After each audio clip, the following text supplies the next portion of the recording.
शिक्षक दिवस मनाने के उपलक्ष्य में मैं यहाँ उपस्थित हुई हूँ। जैसा कि आप सभी जानते हैं, आज 5 सितंबर शिक्षक दिवस के रूप में मनाया जाता है। डॉक्टर सर्वपल्ली राधाकृष्णन की जयंती के उपलक्ष्य में यह दिवस मनाया जाता है। अब सोचने की बात यह है कि यह 5 सितंबर और डॉक्टर सर्वपल्ली राधाकृष्णन की जयंती पर ही क्यों मनाया जाता है। तो इसलिए यह मनाया जाता है क्योंकि जब वह शिक्षक पद संभाल रहे थे तब उनके कुछ शिष्यों ने उनसे कहा था कि उनका जन्मदिन मनाने की उनसे अनुमति मांगी थी।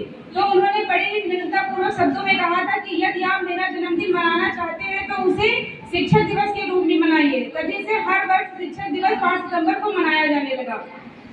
उनके इसी भाव से कुछ पंक्तियां बोलना चाहती हूँ कि कहने को थे राष्ट्रपति पर गुरु कहलाना चाहा, कहने को थे राष्ट्रपति पर गुरु कहलाना चाहा, उन्होंने अपने जीवन से रास्ता दिखाया।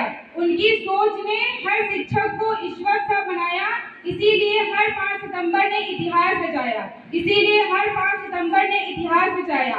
गुरु सिर्फ हमें किताबी ज्ञान ही नहीं देते बल्कि हमें जीवन में आगे बढ़ना सिखाते हैं, सही गलत का फैसला लेना सिखाते हैं, वो हमें अनुशासन सिखाते हैं।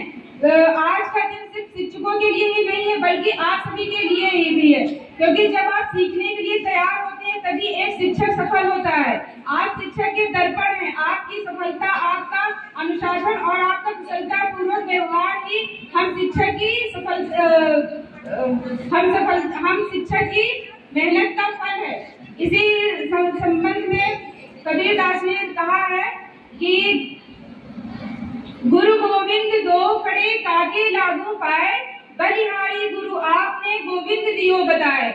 इसका तात्पर्य यह है कि जब आपके सामने गुरु और ईश्वर दोनों आपके सामने खड़े हो तो सर्वप्रथम आपको गुरु के चरणों को स्पर्श करना चाहिए, क्योंकि गुरु ही वह इंसान है जो आपको ईश्वर तक लेकर गया है। इसलिए समाज में और सर्वोच्च राष्ट्र में गुरु का स्थान सर्वोच्च माना गया है।